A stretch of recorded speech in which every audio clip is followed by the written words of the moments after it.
Hello everyone, welcome to VLearn and welcome back to the class Introduction to the Genetics. I am Ashish Kumar and in today's class we are going to solve about the numerical problems of the genetics. If we talk about the numerical problems in genetics, genetics is one of the most important topic in the biology for the numerical solving. So if you got the numerical solving ability, the genetics part is already done. So basic concept should be clear before you goes to the numerical problem solving class. If you haven't watched the laws of different laws video like principle of inheritance, principle of segregation, pause this video and again watch the principle of inheritances and the other introduction to the genetics video. So in this class basically we are going to talk about to the numerical problems. So let's start today's class.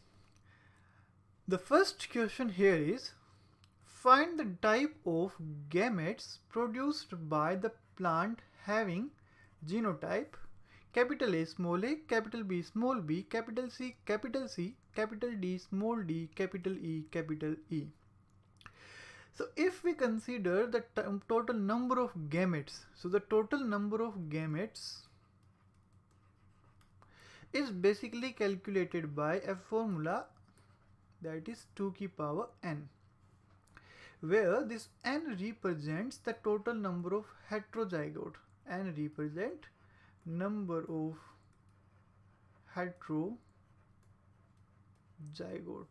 So n is basically the number of heterozygote.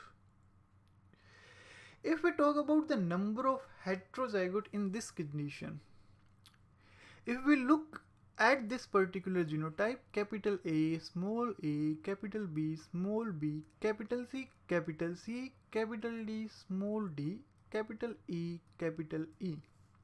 we notice that the total number of heterozygote in this genotype, so simply write the genotype and have a look which of them is basically the heterozygous is present in the heterozygous form.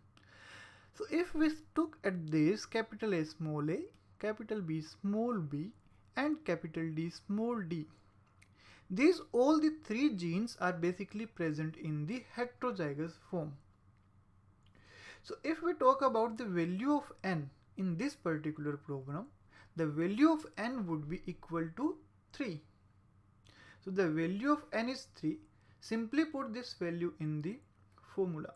So simply put the value of n is equal to 3. So the total number of zygote would be 2 की power 3.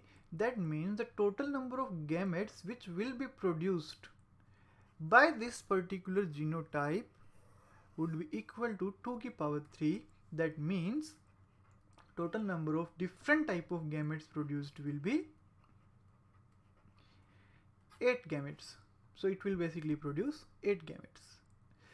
Similarly, you can calculate the total number of different gametes for any particular genotype. Let us say you have a different plant with different genotype, capital A, capital B, capital C, capital D, small d, capital E. So this is the genotype of the plant. And you have to calculate the total number of gametes. So simply calculate the total number of heterozygotes, So heterozygote is n is equals to 1. So n is equals to 1 in this particular case because rest of them are present in homozygous form. So if we look at the other forms are present in heterozygous except this one, that is capital D, small d1. So the value of n in this would be 1. So for this particular genotype, the value of n is equal to 1. So the total number of gametes produced will be equals to 2. So 2 gametes will be produced. 2 gametes. So simply we can calculate the total number of gametes by the formula 2 की power n. Let's go to a more complex problem. Consider this genotype There are two types of plant, capital A, small a, capital B, capital B, capital C, capital C, capital D, capital D. And the other plant is capital A, small a, capital B, small b, capital C, small c, capital D, small d. Let us say we have cross-pollinated, we have crossed these plants. Upon cross-pollination, there will be different number of zygotes produced. In this particular question, you have to calculate the number of zygotes produced in the progeny. So you have to basically calculate the total number of different type of zygote produced in this progeny. So if we talk about this question, if you can solve this question, please pause the video and try to solve this question by yourself. So pause the video for 60 seconds and then cross check with the answer. So if we talk about this particular thing, so the total number of zygote can be basically calculated by total number of zygote. Total number of zygote is basically calculated by gamete square. But this formula cannot be useful here, because if we talk about the total number of gametes in this particular genotype, the total number of gametes would be capital A, small a, capital B, capital C, capital C, capital D. So total number of gametes n is equals to 1, because the n is equals to what? The number of heterozygotes formed. So the number of heterozygote formed in this particular situation is 1. So the total number of gametes in this particular, for this particular plant would be 2 to the power 1, that is equal to 2. So if we simply take the number of gametes from this particular plant, you will get 2 square. And the total number of zygote would be 4. That's simply wrong. So this is not the case. So you cannot solve by simply gamete square. So if we talk about this particular genotype, the number of gametes in this particular case will be the value of n would be 1, 2, 3, 4. So n is equal to 4. So if we talk about 2 to the power 4, 2 to the power 4 means 16.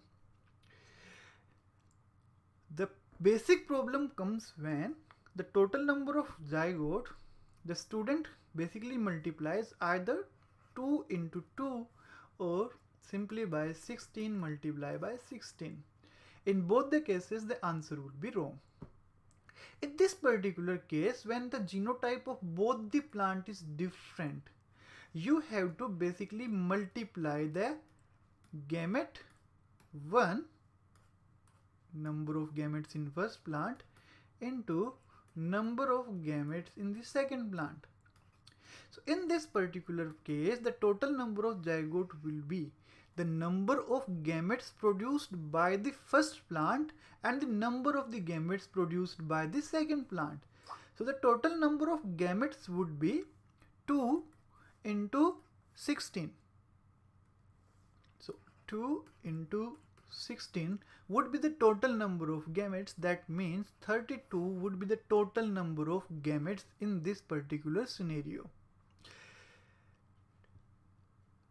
Next question. This is also very important question, and this is quite hard question. Let's have a read at the question. Let's have a look at the question. The question is,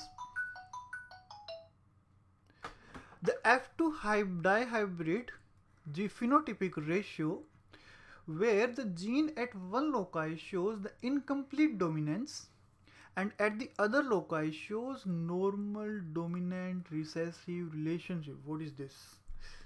You have to calculate the F2 dihybrid phenotypic ratio, where gene at one particular loci, let us say this is the chromosome, and at this particular loci gene shows the incomplete dominance. Alright, incomplete dominance. So this particular loci gene shows, one loci shows incomplete dominance. Please read the question carefully before you proceed to solve the answer. The other is the other gene loci, that means there is an other gene on the chromosome which shows the normal dominant recessive relationship. Shows the normal dominant recessive relation. All right.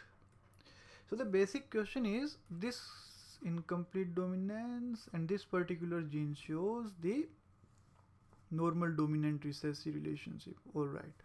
So if we talk about this question, there is two different scenarios. The site, the allele at this particular location shows the incomplete dominance, and this particular location shows the normal dominant recessive relationship.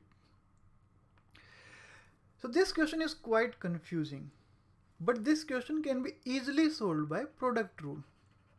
So here we use the product rule, and product rule says the number of gametes which are basically produced by this and this will be the multiplication product of both of these. So if we produce the incomplete dominance at one loci, the phenotypic ratio of incomplete dominance. So if we remember, the phenotypic ratio of incomplete dominance is 1:2:1, whereas the normal dominant recessive relationship phenotypic ratio is 3:1. So if you haven't watched the video for incomplete dominance and the normal phenotypic normal dominance recessive relationship, please go back and watch the video. So we are using the product rule. So for this particular problem, the number of the F2 dihybrid phenotypic ratio, the F2 dihybrid phenotypic ratio would be 1:2:1 into 3:1. So if we multiply this, we will get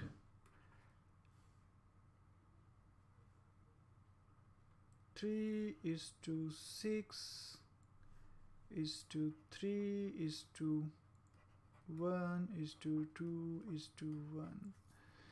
So in this particular question, we will be getting the 3:6:3:1:2:1. So this would be the answer. Thanks for watching the video.